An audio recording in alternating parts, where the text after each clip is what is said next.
Lagyan kita ng mic, ha? Nasa Ang kinakapan si Bossing, ha? first time ko. So yun, Bossing! Ano yung project natin, Bossing? Yung sa... Ano yung project natin dyan? sa forearm din. Paikot sa forearm niya, tama? Paikot dito. Paikot. Parang ito. Yun. Alin dyan? Ganito. Pero pwedeng palitan na ano to? Anong babalitan din dyan? Yung parang yung daro.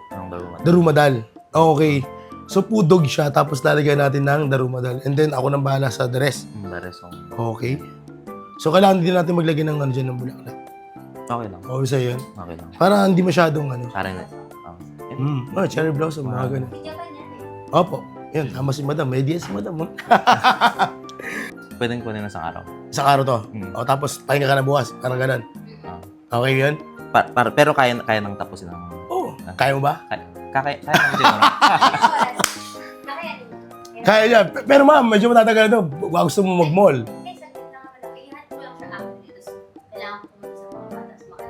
Okay. So, ako na bahala rito kay Bossing. Uuwi itong matamlay. So, ang gagawin natin ngayon, i-edit ko lang yung design natin. Areglohin lang natin ng konti muna yung design. Kasi yung iba dyan is ipipriyan natin doon sa balat niya. Para fit nga po doon sa natin paglalagyan.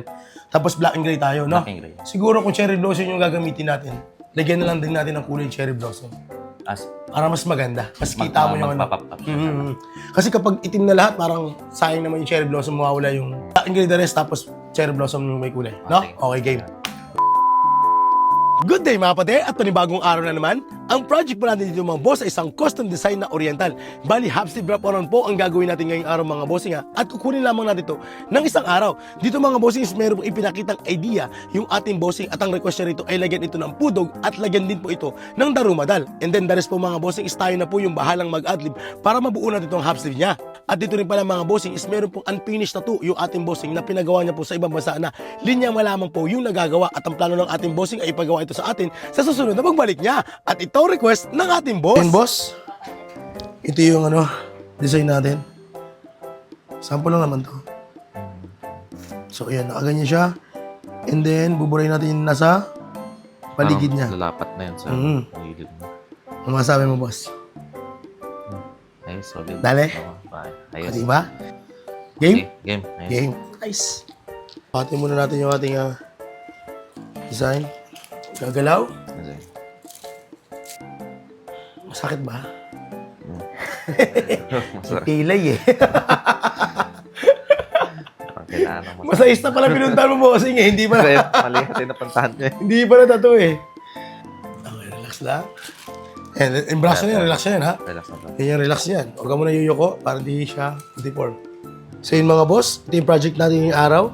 So meron tayong half sleeve wrap around na oriental. Bali custom design po ito mga pade. Ang request ng ating bossing ay lagyan ng darumadal at ng pudog. And then the rest mga pade, nag-adlib na tayo. So dito is naglagay tayo ng waves, ng cherry blossom, ng coral, and then kaya tayo naglagay ng waves dahil nga po dito sa kanyang dating tattoo, mga pade, na kailangan din i-enhance, mga pade. So, meron waves. So, dapat maglagay din tayo rito sa baba. Sa ganun is, pag nagdugtong na siya, is parehas po yung concept ng kanyang sleeve. At itong request ng bossing natin from Vancouver. Mayan si bossing.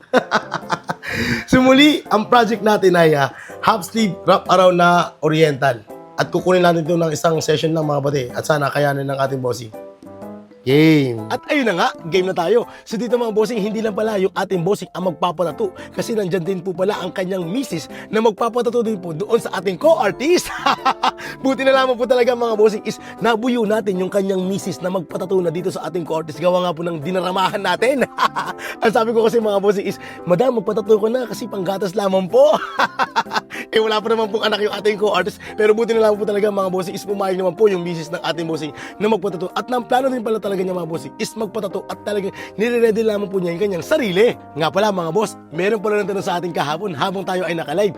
Dito ang tanong niya, as a newbie, ano daw ba yung magandang gamiting pyesa kapag sumasali ng tattoo competition? Dito mga bossing is lahat naman po ay pwede yung gamiting mga pyesa. Basta sigurado lamang po kayo na pag kayo ay sasali mga bossing ay kabisado niyo po yung pyesang gagawin ninyo. Pero sa tanong po niya mga bossing, para sa akin po po, ang opinion ko doon para sa akin mga bossing ay yung Neotrad. Yes mga bossing, kasi pagdating po sa Neotrad mga bossing, kompleto po Ricardo's yun mga bossing. Andyan din po kasi yung lining, yung power line, yung fine line, yung color packing, tsaka yung shading mga puti. So napakaganda po niyang gamitin mga bossing, lalong-lalo doon sa ating mga kaibigan na nagsisimula pa lang sa pagtatattoo at sumasali po ng on-the-spot tattoo competition. Pero paalala naman po mga puti, ito pong aking mga nabanggit ay base lamang po sa aking opinion at obserbasyon. Dito kasi mga bossing is lahat naman po ng klase ng pyesa ay pwede nyo pong gamitin. Basta ang akin lamang po, kapag kayo ay sasali ng tattoo competition mga puti, isiguraduhin lamang po natin mga puti na alam natin yung pyesang isasali natin. Halimbawa na lamang po puti, kung Neotrad po ang ginagawa nyo sa labas, tas pagdating sa competition mga puti ay bigla kayo nag-portrait, syempre mga bossing, dahil hindi nyo nga po yun napag-aralan,